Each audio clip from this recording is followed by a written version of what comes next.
Кутмандуу таңыздар менен дагы бир жолу ардактуу телекөрүүчүлөр, бизде таңкы замана студиясына коноктор дагы келди. Алыстан жакындан келген агала чекти кийген мээримдүү апалардын керемет сөзүнө дагы, ырына дагы тең ортоктош болобуз. Кыргыз жуттанган конокторубуз келди десек болот, өзүнүн улуттук кийимдерин кийип, биринчи конокторубуз, андыктан биз менен болуңуздар, алыстабаңыздар, анткени маек абдан кызыктуу болот. Ак элечек кандай сонун көрүнөт, э? Албетте. Саламатсыздарбы, кутмандуу таңыздар менен? Кош келдиңиздер. Конокторду тааныштыралы. Мына Динара Мамбетакунова акын обончу көчмөндөр оюндары ырынын обонун жазган. Жана ошондой эле Фатима Шадыбекова Аруке шайыр апалар тобунун жетекчиси. Жана ошондой эле Токтобөбө Чубакова, Сагынбөбө Абдыкеримова, Садиш Үңүрова. Кутмандаңыздар менен. Кош келдиңиздер. Эң оболу Динара айынан баштайт окшойбуз сөзүбүздө. Мына буга чейин дагы бир топ обондорду жаратып, Айтматов боюнча дагы бир чыгарма иштеп чыкканыңызды билебиз. Эми ушул көчмөндөр оюнуна дагы бир кайрылган экенсиз, ушул ыр тууралуу айтып берсеңиз. Ооба, бул көчмөн элинин көч башында турган кыргыз элинин даңазалуу тарыхына ушу алтын сызык менен 3-чү дүйнөлүк көчмөндөр оюндары жазылып калат деген тилектебиз. Ушу көчмөндөр оюндарынын 2-чи дүйнөлүк оюндары башталып өтүп жаткан кезде кыргыз эл акыны Гүлсайрам Момунова эжебиз бир чоң ыр жараткан экен. Жалпы элдин алдына чыгып окуганын угуп, анан эжеге кайрылдым эле. Эже ушуну ылайыкташтырып, обонду ырга айлантпайлыбы, мыкты болуп турушу, өзөгүн алсаңыз 3 куплет кылып жасап бербейсизби даярдап деп сурансам, абдан жакшы сунуш экен деп туруп бат эле баягыны ырга айлантып жасап берди да. Аны карап көрсөм, бир кайрымасы жетпей тургандай да.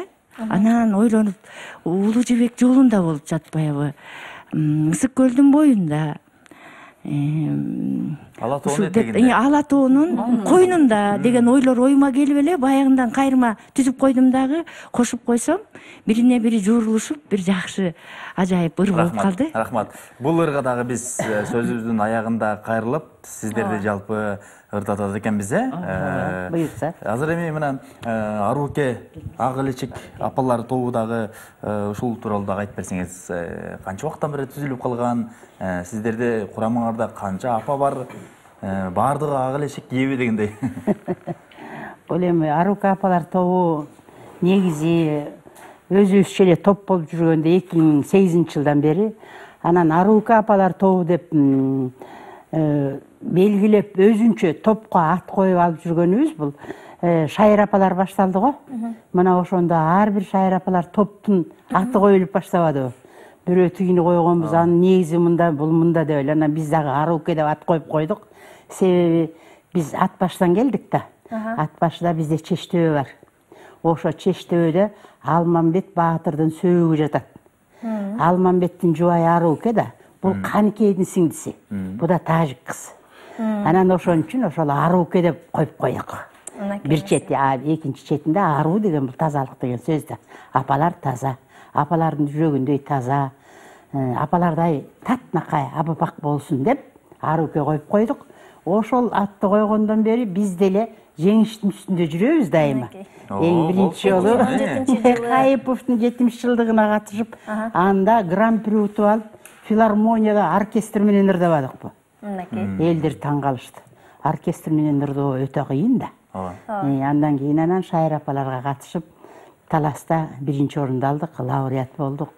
Быйыл болсо Чолпон Атада түрк тилдүү элдердин биринчи дүйнөлүк фестиваль конкурсу болду.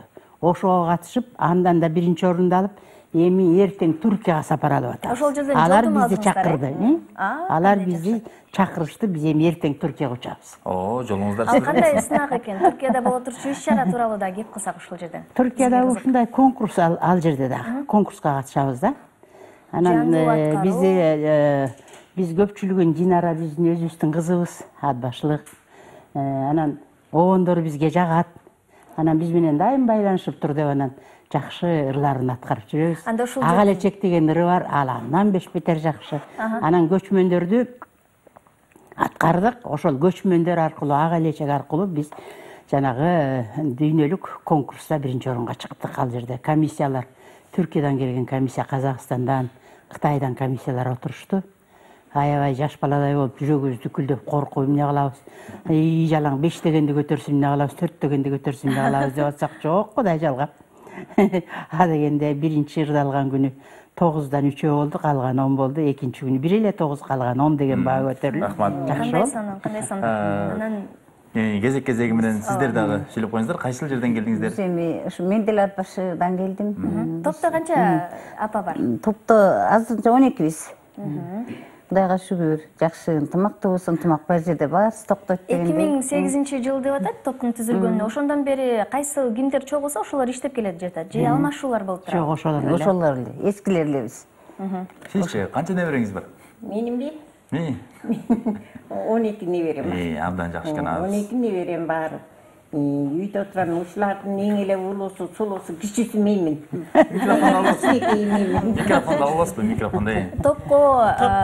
Топко кошулгандан бери, түзүлгөндөн бери баягы небере кароодон кичине алыстап калсаңыздар дагы керек, Ой, дагы эле карап беребиз аны деле. Аны деле караганга жетишебиз.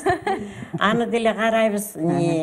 Биз деле баягы байбичелик милдетибизди аткарабыз. Анан буга деле катышабыз. Буга келсек жакшы экен, көңүлүбүз шат болуп, оорудан алысыраак болуп калабыз, кичине сана тартпай. Кичине тили тең түшүң менен жакшы сүйлөшсөң, жакшы баарлашсаң, мындай ооруңду алып салгандай эле болот. Эми эле ооруйн десеңиздер концерттерге чакыруулар түшүп калды, ага кандай жакшы. Мана көлгө барып, көлдөн дагы ошентип утуп. Оорудан алыс калып. Эми ошо кучалы деп атам эми. Эң кичинекей мени жетелеп аркыла деп жүрөм. Ошондо Түркияга канча киши барат эжеке? Сиз жооп берип койсоңуз.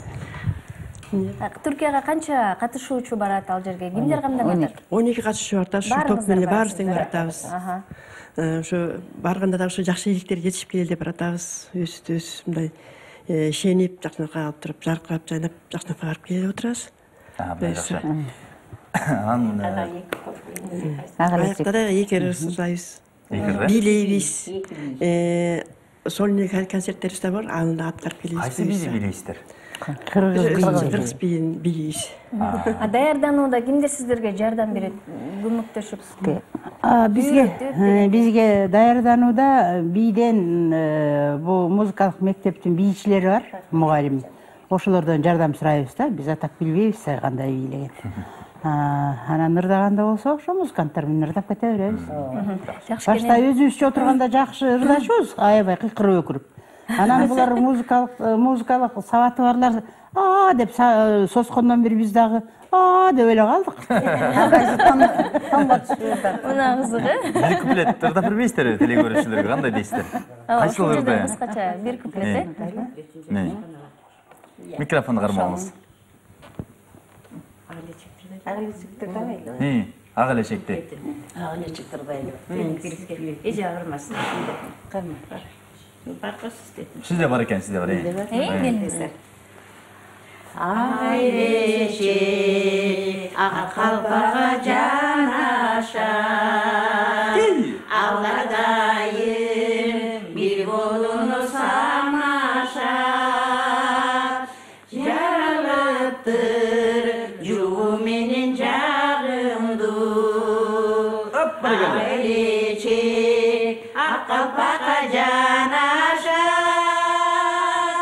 Ак элечек апалардын сүрөтү. Ак элечек өлөтү. Аруланып ай жүрөктөй көрүнүп. Кийген жандын арта түшөт көркөмү. Ай, баракелди. Шындығында эле ак элечек кандай сонун, баягы ала тоодогу ак мөңгөлөрдөй эле сонун көрүнүп турат.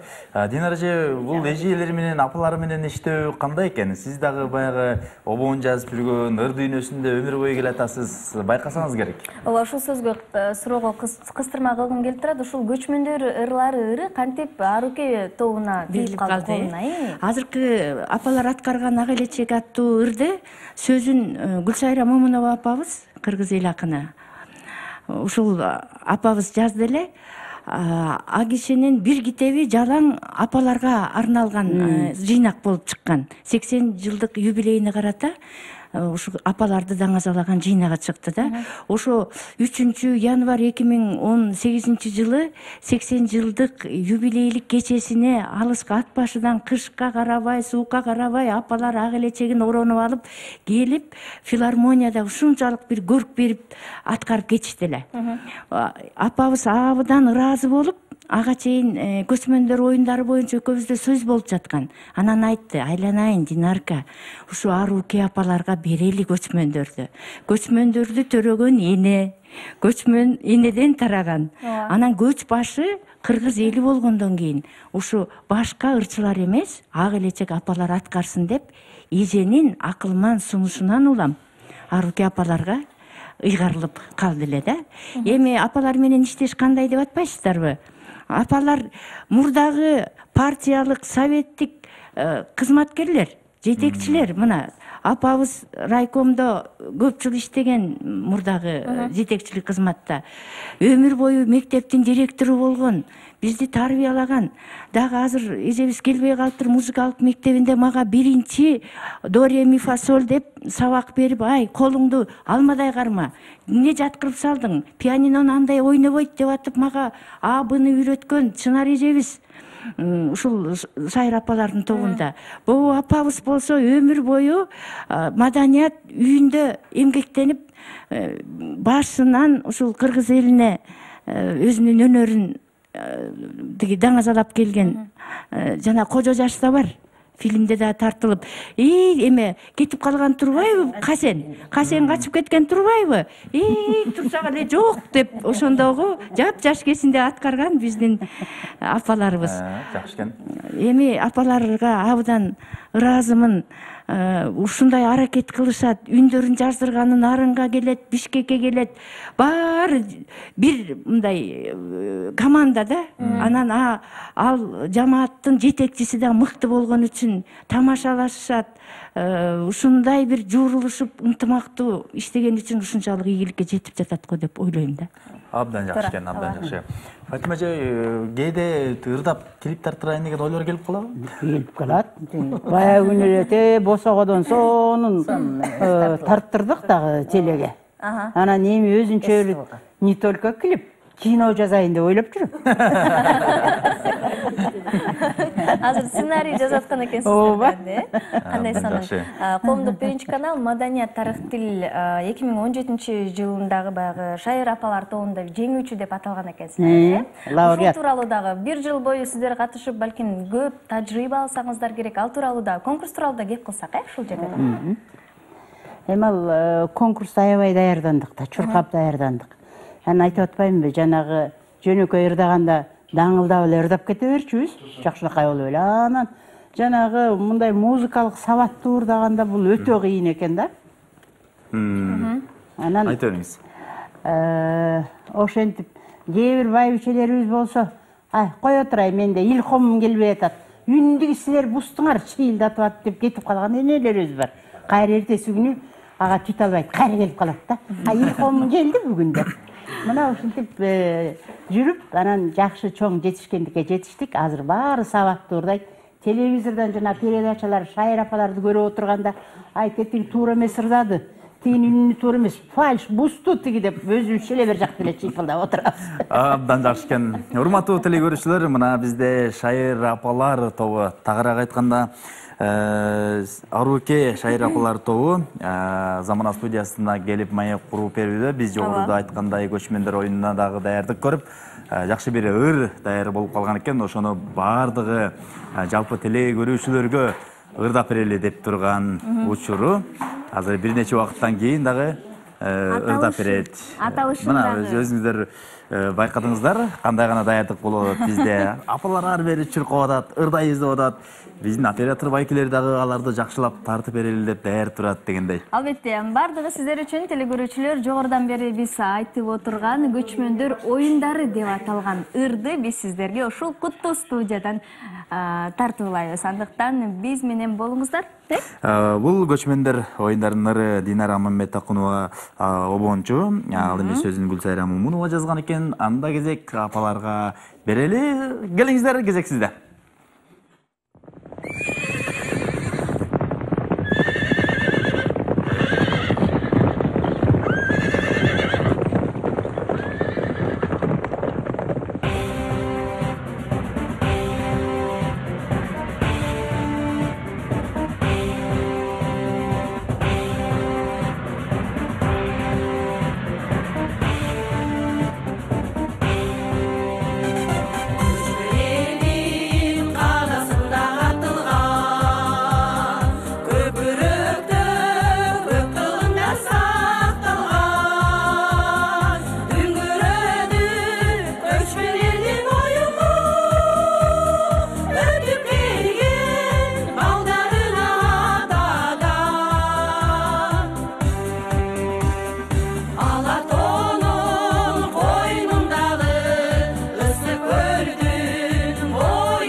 Ай баракелди. Чоң рахмат апалар, чоң рахмат. Кол чабуулар болсун ошол жерден. Ала тоодой көрүнгөн ак элечек кийип биздин төрүбүздө ырдап берген Динара Мамбетакунова болду, жана ошондой эле Фатима Шадыбекова, Токтобүбү Чубакова, Сагындыбүбү Абдыкеримова жана Садиш Үңүрова апалар таң эрте келип маек куруп берди. Биз болсо Замана студиясы өз ишибизди